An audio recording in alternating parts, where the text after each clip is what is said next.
अगर आप राजस्थान बोर्ड कक्षा 12 इतिहास विषय के विद्यार्थी हैं तो आज का वीडियो आपके लिए अति महत्वपूर्ण रहने वाला है, क्योंकि आज के वीडियो के अंदर हम देखेंगे एक और मॉडल पेपर। ये अंतिम मॉडल पेपर रहने वाला आपके एग्जाम से पहले। इससे संबंधित इसके बाद कोई और मॉडल पेपर अपलोड नहीं होगा। हालांकि कुछ महत्वपूर्ण जो प्रश्न हैं वो अपलोड जरूर होंगे, जैसे कि पहले भी हो चुके जो आपके ऑब्जेक्टिव टाइप के प्रश्न का एक वीडियो अपलोड हो चुका है। उस पर अगर आपका अच्छा रिस्पांस रहेगा तो और भी ऑब्जेक्टिव टाइप के ऐसे प्रश्न जो अति महत्वपूर्ण है और आपके एग्जाम में आ सकते हैं उनसे संबंधित और भी वीडियो जो 1 नंबर वाले प्रश्न जैसे रिक्त स्थान वाले हैं, वन लाइनर, उनका भी अपलोड कर दिया जाएगा। वो आपकी डिमांड के ऊपर होगा। और ये वीडियो कैसा लगे आप कमेंट करके जरूर बताएं, और चैनल पर पहली बार आए तो चैनल को सब्सक्राइब करें और वीडियो को अधिक से अधिक शेयर जरूर करें। तो जल्दी से हम बढ़ते हैं इसमें आगे। इससे पहले आपको बताना चाहूँगा कि ऐसे ही खूब सारे मॉडल पेपर चैनल पर अपलोड हो चुके हैं। जिन्हें आपने नहीं देखा तो प्लेलिस्ट में जाकर देख लीजिए, जिनका लिंक आई बटन में दिया गया और डिस्क्रिप्शन बॉक्स में भी है।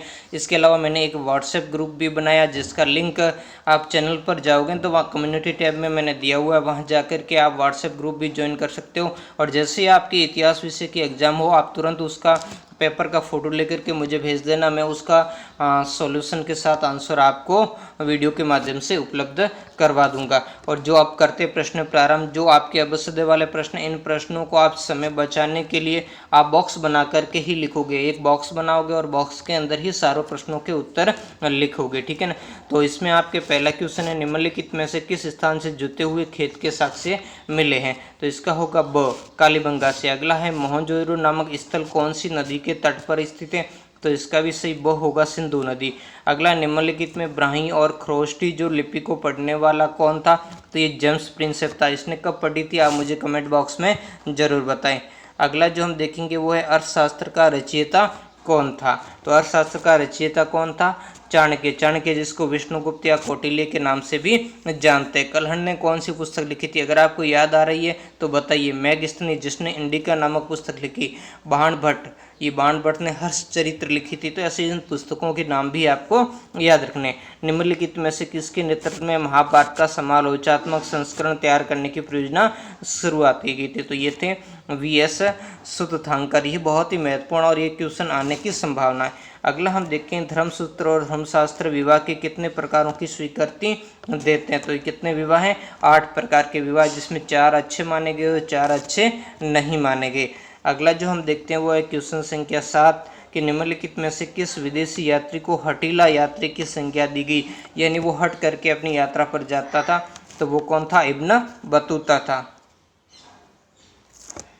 अगला जो क्वेश्चन है वो क्वेश्चन संख्या 7, भक्ति आंदोलन का प्रारंभ सर्वप्रथम कब हुआ था? तो भक्ति आंदोलन का सबसे पहले प्रारंभ कब हुआ था? ये लगभग 6ठी शताब्दी के अंदर हुआ था। अगला देखते हैं, विजयनगर साम्राज्य का पहला सर्वेक्षण मानचित्र जो है वो किसने बनाया था?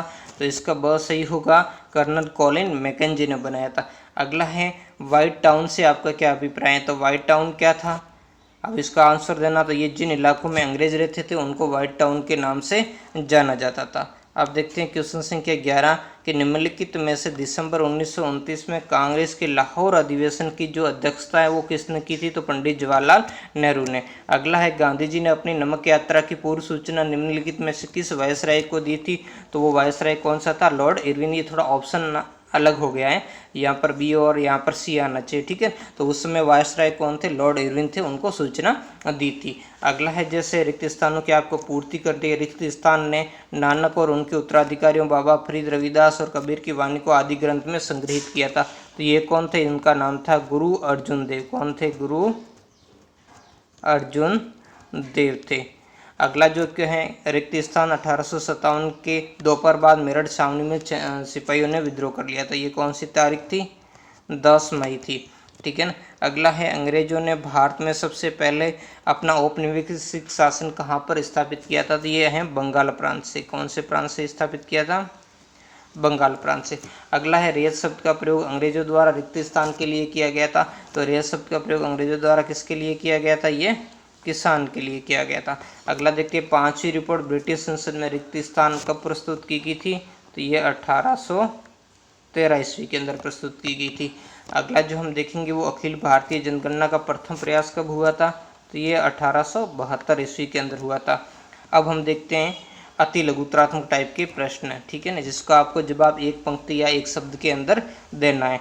तो उन दो वस्तुओं का उल्लेख कीजिए जिनके आधार पर पुरातत्वविद ये मानते हैं कि खेत जोतने के लिए हड़प्पा संस्कृति में बैलों का प्रयोग किया गया था। तो इस पर वो क्या आगे मोहरों पर दिए रेखांकन और जो मरण मूर्तियां उनके आधार पर बताते हैं। ठीक है, इसके अलावा वो जैसे मिट्टी से बने हल थे, तो इन दोनों के आधार पर आपको लिखना दो वस्तुओं का, तो एक तो लिखोगे मोहरों पर किए रेखांकन व मरणमूर्तियाँ, और दूसरा लिखोगे मिट्टी से बने हल। कहाँ से मिला मिट्टी का बना हल, अगर आपको पता हो तो कमेंट बॉक्स में जरूर बताएं। और दूसरा है तीसरे का गोत्र प्रणाली के दो नियमों को आपको लिखना। पहला आप लिखोगे विवाह के पश्चात स्त्रियों को पति के गोत्र का माना जाता था। दूसरा आप लिखोगे एक ही गोत्र के सदस्यों में विवाह वर्जित था।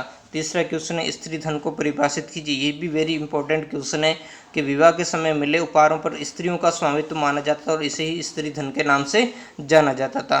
क्वेश्चन देखेंगे अगला चौथा कि बहिर्विवाह पद्धति किससे कहते हैं।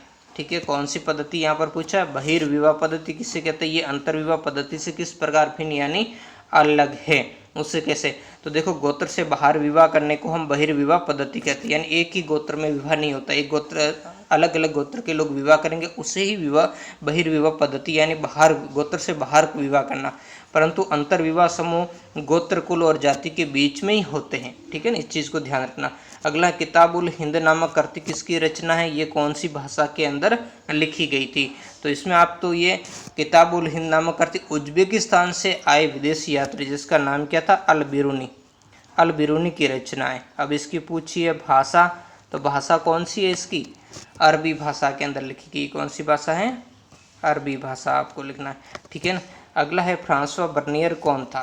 तो देखो फ्रांसवा जो बर्नियर है वो कौन था, इसका आपको सही तरीके से जवाब देना कि फ्रांसवा बर्नियर एक चिकित्सक था, एक राजनीतिज्ञ था, एक दार्शनिक था और एक इतिहासकार था जिसने travel in the Mughal empire लिखी है।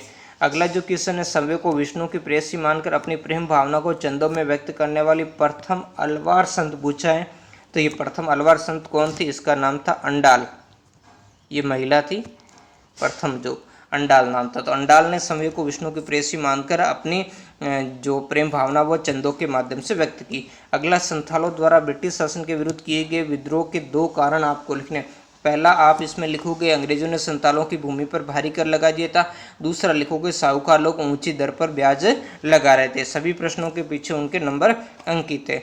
अगला क्वेश्चन देखोगे 1857 के विद्रोह का तात्कालीन अपने एक रह गया पहले दक्खन दंगा रिपोर्ट क्या थी, इसके अनुसार मैं थोड़ा सा इसको कर लेता। दक्खन दंगा रिपोर्ट क्या थी और इसके अनुसार रैयत विद्रोह का क्या कारण था। तो नौवा जो क्वेश्चन है इसका जो आंसर होगा कि जो दक्खन दंगा रिपोर्ट दक्खन के दंगों से संबंधित थी जो 1878 में ब्रिटिश पार्लियामेंट में पेश की गई थी और रैयत विद्रोह का कारण ऋणदाताओं और साहूकारों की शोषण की नीति इसमें बताया गया था। 10वां देखेंगे 1857 के विद्रोह का तात्कालीन कारण क्या था। तो इसमें अंग्रेज भारतीय सिपाहियों को गाय और सूअर की चर्बी में लिपटे जो कारतूस दांतों से खींचने के लिए मजबूर कर रहे थे, जिससे हिंदू और मुसलमान दोनों को ये भय हो गया था कि उन सबका धर्म नष्ट हो रहा था। अगला हम देखेंगे औपनिवेशिक भारत में स्थापित दो हिल स्टेशनों का आपको उल्लेख करना। तो इसमें आप एक लिखोगे शिमला और दूसरा आप लिखोगे माउंट आबू। ये दोनों ही क्या थे, हिल स्टेशन से। और भी बहुत है आपकी बुक्स के अंदर दिए गए हैं। ठीक है ना।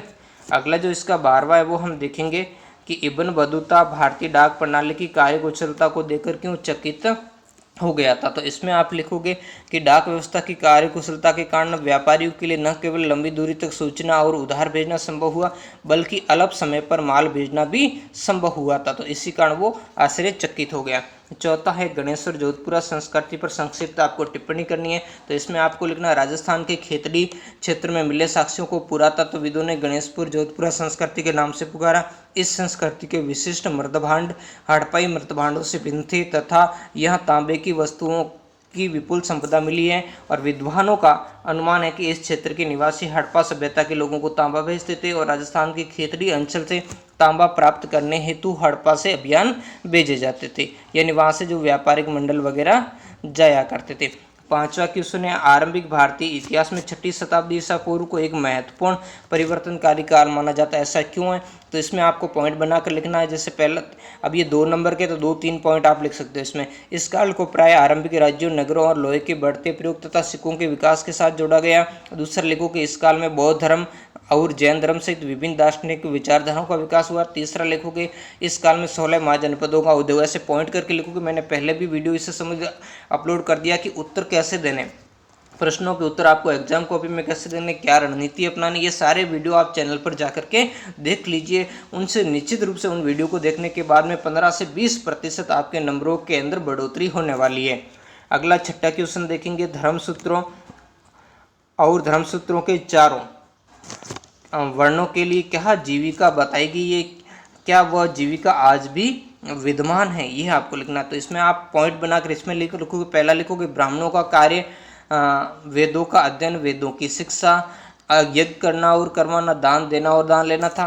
दूसरा आप इसमें लिखोगे कि क्षत्रियों का कार्य युद्ध करना, लोगों को शिक्षा प्रदान करना, न्याय करना, वेदों का अध्ययन करना, यज्ञ करवाना तथा दान दक्षिणा देना। फिर आप लिखोगे वैश्यों का कार्य कृषि, गोपालन, व्यापार का कार्य करना, वेद पढ़ना, यज्ञ करवाना और दान दक्षिणा देना। फिर लिखोगे शूद्रों का कार्य तीनों वर्णों की सेवा करना, ये आजीविका आज विद्यमान नहीं है। इसने लिखा कि आज विद्यमान है, तो पीछे आप लिखोगे लास्ट में कि ये आजीविका आज विद्यमान नहीं है। ठीक है ना। तो यहाँ चारों वर्णों के जो क्या क्या कार्य वो लिखना और पॉइंट टू पॉइंट लिखना आपको। अगला देखते हैं, बर्नियर ने भारत में जो देखा उसकी तुलना यूरोप से की, स्पष्ट कीजिए। तो बर्नियर प्राय भारत के अंदर जो देखता था उसकी तुलना यूरोपीय स्थिति से करता था, क्योंकि वो यूरोप का रहने वाला था, फ्रांस का था, तो इसकी स्थिति को अपने देश फ्रांस से ही उसकी तुलना करता था। वो यूरोप की सर्वश्रेष्ठता जो प्रतिपादित करना चाहता था, यानी वो पूर्वाग्रह था उसके मन में, यूरोपीय स्थितियों के मुकाबले में वो भारतीय स्थितियों को दयनीय दर्शाना चाहता था, मतलब भारत को कमतर आंकना चाहता था। यही कारण है कि लगभग प्रत्येक दृष्टांत में बर्नियर ने भारत की स्थिति को यूरोप में हुए विकास की तुलना में दयनीय स्थिति बताई। यद्यपि उसका आकलन हमेशा सटीक नहीं था, सटीक मतलब सही नहीं था, उसका आकलन गलत था। फिर भी जब उसके कार्य प्रकाशित हुए तो बर्नियर के वृत्तांत वो अत्यधिक प्रसिद्ध भी हुए। अगला देखते हैं, खानकाह पर संक्षिप्त टिप्पणी कीजिए। तो संस्थागत दृष्टि से सूफी अपने को एक संगठित समुदाय यानी खानकाह के इर्द गिर्द स्थापित करते थे। खानकाह का नियंत्रण किसके पास होता था? शेख, पीर अथवा मुर्शिद के हाथों में होता था। अब देखो यहाँ पर पीर यानी गुरु होता है, ठीक है ना। वे अनुयायियों को मुरीद कहते हैं, मुरीदों को भर्ती करते थे तथा अपने वारिस जिसको वो खलीफा कहते थे उसकी नियुक्ति करते थे। वे आध्यात्मिक व्यवहार के नियम निर्धारित करते थे। इसके साथ ही वे खानकाह में रहने वालों के बीच में संबंध तथा शेख तथा जन सामान्य के बीच के संबंधों की एक सीमा यानी बाउंड्री लाइन को भी नियत करते थे। अगला जो हम देखते हैं क्वेश्चन संख्या 9, विजयनगर साम्राज्य की कृषि क्षेत्रों को किलेबंद भूभाग में क्यों समाहित किया जाता था? तो इसमें भी पॉइंट वाइज पॉइंट आपको लिखना है। जैसे पहला पॉइंट लिखोगे, मध्यकाल में घेराबंदियों का प्रमुख उद्देश्य शत्रु को खाद्य सामग्री से वंचित कर समर्पण के लिए बाध्य करना होता था। दूसरा पॉइंट लिखोगे, ये घेराबंदियां कई महीनों और यहाँ तक कि कई वर्षों तक चल सकती थी। अतः ऐसी परिस्थितियों से निपटने के लिए शासक प्राय किलेबंद क्षेत्रों के भीतर ही विशाल अनागारों का निर्माण करते थे। तीसरा आप इसमें पॉइंट लिखोगे, विजयनगर के शासक पूरे कृषि भूभाग को बचाना चाहते थे, ठीक है ना। फिर आप आगे देखोगे 10वां क्वेश्चन है, कॉलिन मैकेंजी के योगदान पर आपको क्या करना है? प्रकाशन डालना है। तो 1754 में जन्मे कॉलिन मैकेंजी एक अभियंता, सर्वेक्षक और मानचित्रकार के रूप में प्रसिद्धि हासिल की। 1815 में उन्हें भारत का पहला सर्वेयर जनरल बनाया गया, ये ध्यान रखना। सन 1800 ईस्वी में कर्नल कॉलिन मैकेंजी नामक एक अभियंता तथा पुरातत्वविद ने किसकी खोज की थी? हम्पी की खोज की थी, जो विजयनगर साम्राज्य के अवशेष है जहाँ से, उसकी खोज की थी। उन्होंने इस स्थल का प्रथम सर्वेक्षण मानचित्र तैयार किया और कालांतर में 1856 ईस्वी से छाया चित्रकारों ने यहाँ के भवनों के चित्र संकलित करने प्रारंभ किए। अगला देखते हैं, संथालों और पहाड़ियों के बीच लड़ाई हल और कुदाल की लड़ाई थी, इसको आपको स्पष्ट करना है। तो पहाड़िया लोग झूम करते थे, जबकि कुदाल से जमीन खुरच कर दालें और ज्वार बाजरा उगाते थे। दूसरी ओर ऐसे पॉइंट बनाए, दूसरी ओर अब संथाल का पॉइंट लगोगे। दूसरी ओर संथाल लोग जंगलों को साफ करके हलों से जमीन जोतते थे तथा चावल और कपास की खेती करते थे। फिर पहाड़िया पॉइंट में या तो दो आप ब्रैकेट जैसे आप अंतर वाले लिखते हो वैसे भी लिख सकते हो, अलग अलग, एक तरफ पहाड़िया करो एक तरफ संथाल। तो पहाड़िया के अंदर दूसरा पॉइंट है, इससे पहाड़िया लोगों को राजमहल की पहाड़ियों में पीछे हटना पड़ा। और एक और कुदाल पहाड़िया लोगों के जीवन का प्रतीक था। फिर संतालों में लिखना, तो दूसरी ओर हल संतालों के जीवन का प्रतीक था और दोनों के बीच की जो लड़ाई है वो हल और कुदाल के बीच की लड़ाई थी। अगला हम देखते हैं 1857 की क्रांति में शामिल के कार्यों का मूल्यांकन कीजिए। तो शाहमल उत्तर प्रदेश के बड़ौद परगने के एक बड़े गांव के रहने वाले थे। वो एक जाट कुटुंब से संबंध रखते थे। शाहमल ने 84 देश के मुखियाओं और काश्तकारों को संगठित किया था। इसके लिए उन्होंने रात के समय में गांव-गांव जाकर बात की और लोगों को अंग्रेजों के खिलाफ विद्रोह करने के लिए क्या किया, तैयार किया। और बहुत सारे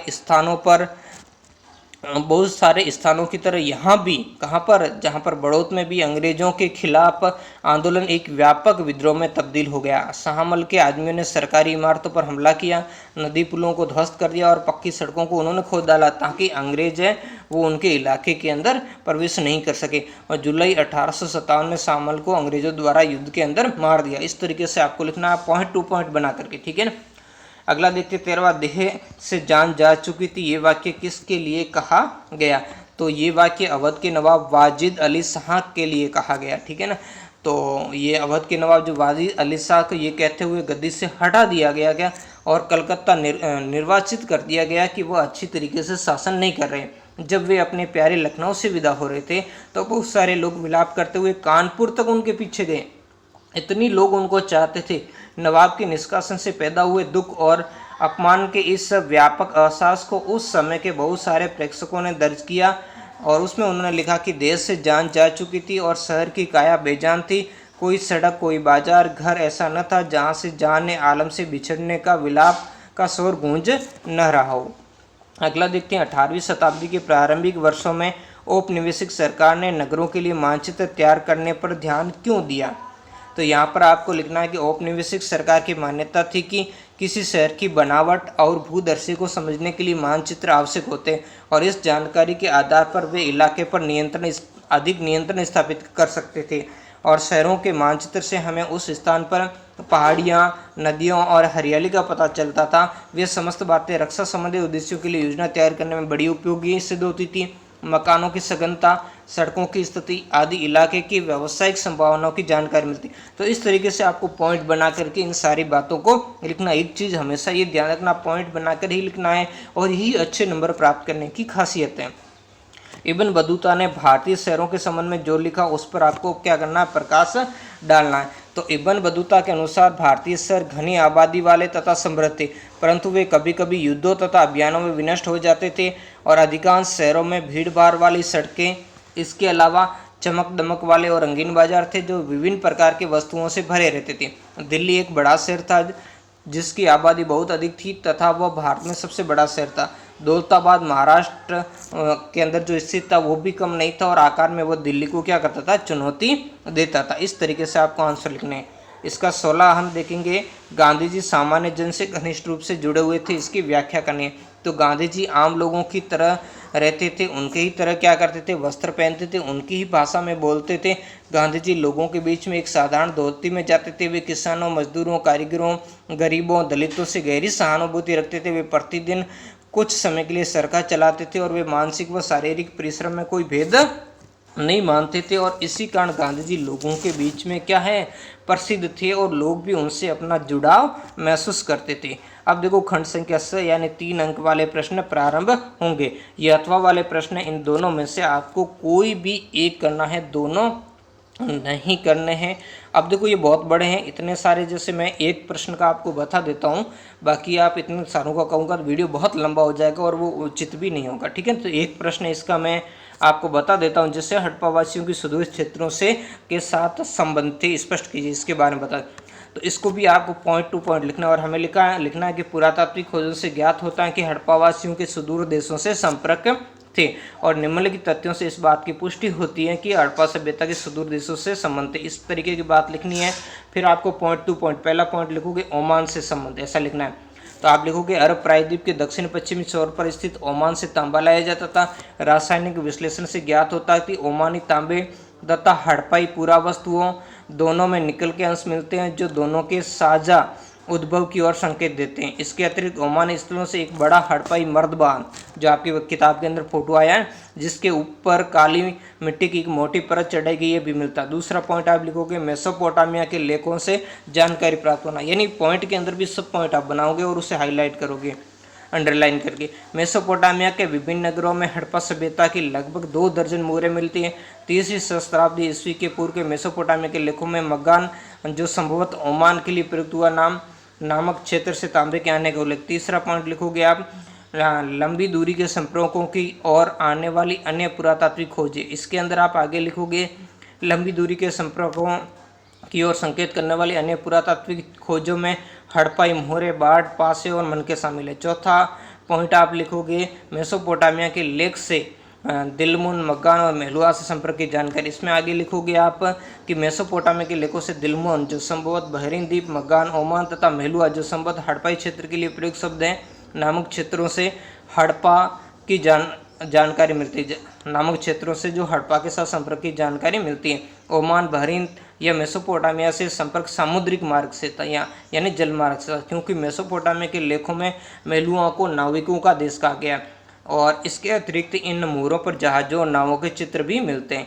ठीक है। और पांचवा पॉइंट जैसे आप है, अब देखो 3 नंबर का तो कम से कम 4 पॉइंट तो आपको लिखने हैं। ठीक है ना, 4 नहीं तो 3 तो लिखने, 3 पॉइंट लिख करके उसका वर्णन करना आपको इसमें। ठीक है ना, और ज़्यादा लिखो तो और भी अच्छी बात है। और बहरीन में मिली मोहर पर हड़प्पाई चित्रों का मिलना, और ये पॉइंट बनाकर आगे लिखो कि बहरीन से मिली गोलाकार फारस की खाड़ी प्रकार की मोहर पर कभी कभी हड़प्पाई चित्र मिलते हैं। और ये भी उल्लेखनीय है कि दिलमुन के स्थानीय बाट हड़प्पाई मानक का अनुसरण करते थे। इस तरीके से आपको इसमें लिखना है। ठीक है, पॉइंट बना करके। ठीक है ना, तो ये था। अब आगे मैं इस प्रश्नों को स्किप करता जाऊँगा। ठीक है, ताकि आप इसके बारे में जान सको। ठीक है, ये इस तरीके से आप ये प्रश्न है इसके उत्तर देना है। सारों का करूँगा तो बहुत सारा समय जाएगा। हड़प्पा संस्कृति निर्वाह के तरीके वगैरह हैं। अगर फिर भी आप चाहते हो कि आपको ये चाहिए तो इसके लिए मैं पीडीएफ बनाकर आपको भेज सकता हूँ, लेकिन उसके लिए आपको चार्ज लगेगा। अगर आप पेटीएम के माध्यम से आप मेरे ग्रुप बनाए, उस ग्रुप में जुड़ करके मुझे मैसेज कीजिए और मैसेज में मैं आपको वो QR कोड भेज दूंगा। वहाँ से आप मुझे पेटीएम पर पेमेंट करोगे तो मैं आपको इसकी पीडीएफ बनाकर भेज सकता हूँ, और वो नॉर्मल चार्ज रहने वाला। ठीक है ना, उसमें कोई ज़्यादा नहीं। जैसे 18वां भारत में प्राचीन काल में प्रचलित सिक्कों का वर्णन कीजिए, अथवा में यह सरदार और सरदारियों का उद्भव दक्षिण भारत में कैसे हुआ इसके बारे में लिखिए। 19वां विजयनगर साम्राज्य के प्रशासन में नायकों के अमर नायकों की भूमिका विवेचन कीजिए, या विजयनगर शहर की किलेबंदियाँ तथा सड़कों का वर्णन कीजिए, इसके बारे में लिखना है। 20वां बम्बई शहर के नगर नियोजन की विशेषताओं की विवेचना कीजिए, या फिर औपनिवेशिक काल में भारत में सार्वजनिक भवनों के निर्माण के लिए कौन कौन सी स्थापत्य शैलियों का प्रयोग किया, इसके बारे में लिखिए। फिर निबंधात्मक आगे, तो ये बहुत बड़े प्रश्न है, ये 4 नंबर वाले हैं, जिसमें या तो कबीर पर एक टिप्पणी आपको लिखनी है, या फिर आप चिश्ती खानगाह की उपासना पद्धति का आपको वर्णन करना। दोनों में से किसी एक पर आपको लिखना, दोनों पर नहीं लिखना है, इस बात को आपको ध्यान रखना। ठीक है ना। फिर 22वां जैसे महात्मा गांधी द्वारा चलाए गए असहयोग आंदोलन के कार्यक्रम और प्रगति पर निबंध लिखना, या फिर रोलेट एक्ट और खिलाफत आंदोलन पर संक्षिप्त टिप्पणी लिखना। देखो जो ये प्रश्न जिस अध्याय से आए हैं वहीं पर लिखना।